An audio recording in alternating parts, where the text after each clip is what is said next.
Feels like there is no end to Indian fake news. Barrages of fake news always are being sent towards Pakistan, and Pakistan is being propagated against by India non-stop. I'm Raja Faisal, and today in this video I will be highlighting the fake news which is being propagated against Pakistan, and I will be telling you the reasons behind it as well. Though fake news is a very old tradition of India, but I will only be highlighting since April 2025. First of all, on 22nd of April, when Pahalgam attack took place, straight after that, India started propagating against Pakistan, and they started claiming that Pakistan is behind it. And that too without any investigation conducted. And then comes the 4-day war between Pakistan and India in May 2025. While Pakistan was sending in barrages of its missiles in retaliation of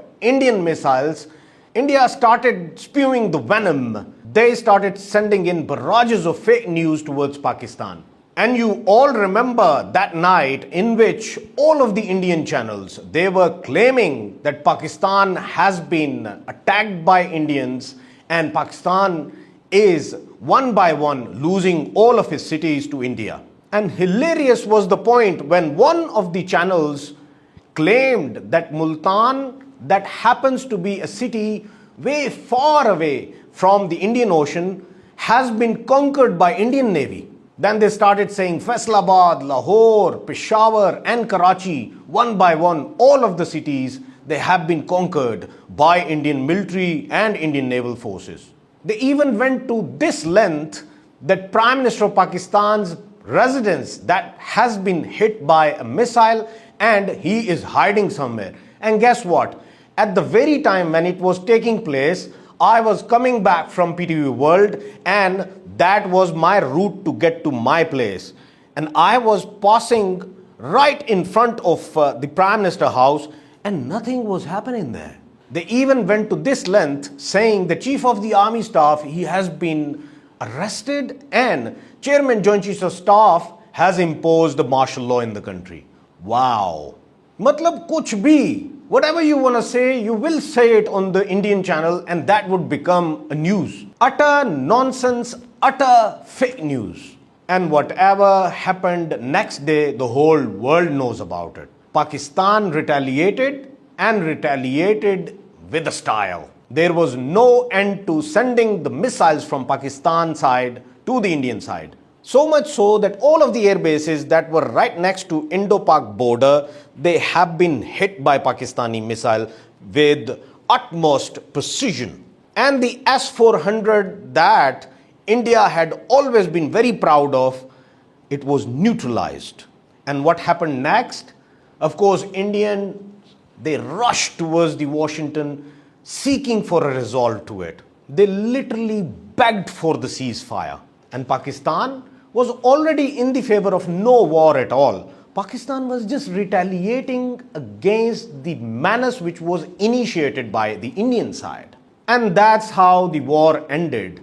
But till this day, Indian fake news is still propagating that Pakistan was the one seeking for the ceasefire. Pakistan was the one that was seeking Americans' help. No, not at all. This is all fake news.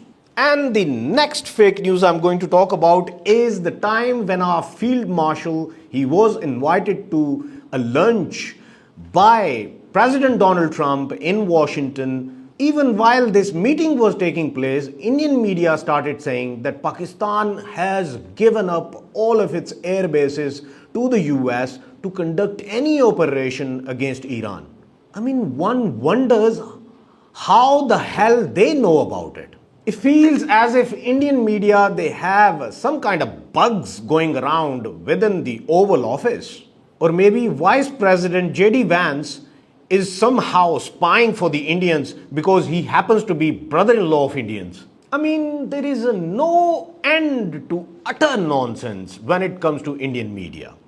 They even claimed that Field Marshal Syed Asim Munir is offering help to the Americans in this war. I mean, get a life, Indian media. Now, the latest one is about the B-2 bombers. You all know that American B-2 bombers recently conducted an air raid on Iran to neutralize all of the nuclear sites of Iran with the bunker busters. Once again, Indian media has the content to share with the world. And that content is entirely the fake news. And what did they come up with? Well, Pakistani air bases are being used by B-2 bombers of the Americans to bomb within Iran. And frankly, about B-2 bombers, forget about flying from Pakistan's air bases. They have never ever even touched the air bases to land here. One wonders, the B-2 bombers are known to be having capacity of long flights.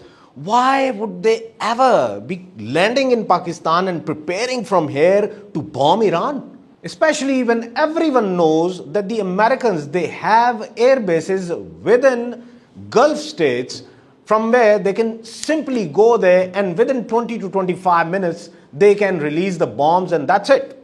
And guess what? There is another site deep in the Indian Ocean called Diego Garcia. That's an air base.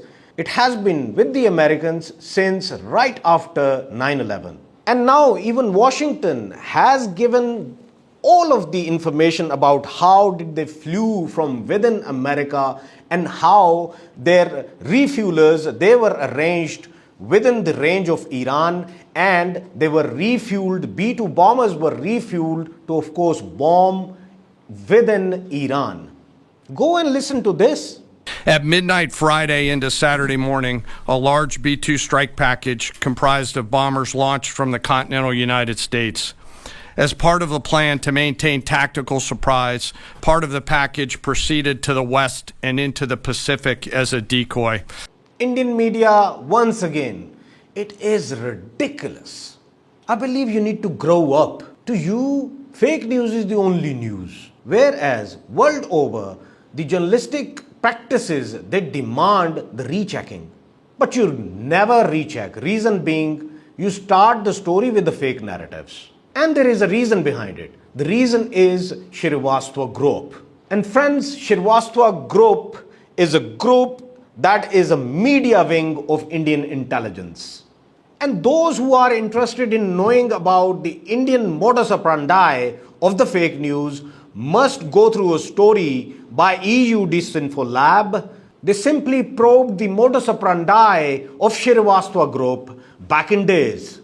I'm talking about their story, Indian Chronicles, in which they highlighted how Srivastava Group is involved in propagating against Pakistan. The probe conducted by EUDisinfolab unearthed that there was a series of fake news peddlers that were involved in this propaganda against Pakistan. There were news portals, there were numerous fake organizations, human rights related organizations that were having their websites, and all of them, they were against Pakistan. The websites were mainly about women's rights in Balochistan and then human rights about Balochistan and how Balochistan people, they want to get rid of Pakistan and they want freedom and they are fighting against Pakistan. You all know that India has been facilitating and financing terrorism within Pakistan. You all know that India has been involved in facilitating and financing terrorism within Pakistan since more than a decade. And that was their national policy against Pakistan. And guess what? Alongside all of these news portals and fake organizations, they were even having a news channel called GT, Geneva Times. You might have seen many of Geneva Times videos shared on social mediums and YouTube as well that were coming from Geneva with, of course, hiring the female anchors from within Geneva to propagate against Pakistan. And the content generated by Geneva Times was entirely related to Pakistan. One wonders why Geneva Times, if it was an original one, would be so much interested in talking about Pakistan 24/7. I mean, one of the sources even told me about how much these anchors are getting paid. And guess what? They were being given merely $2,000 per month. And to do what? Give the face value to the fake news peddling. Friends, you would laugh when you would go through this story. You must go and read about Indian Chronicles done by EUDisinfolab. That's it for today. I hope you enjoyed this video. Subscribe my channel if you haven't done so yet. Do contact me with your comments. If you have any questions, you can always ask me in the comments and I will always try to answer them. Take very good care of yourself.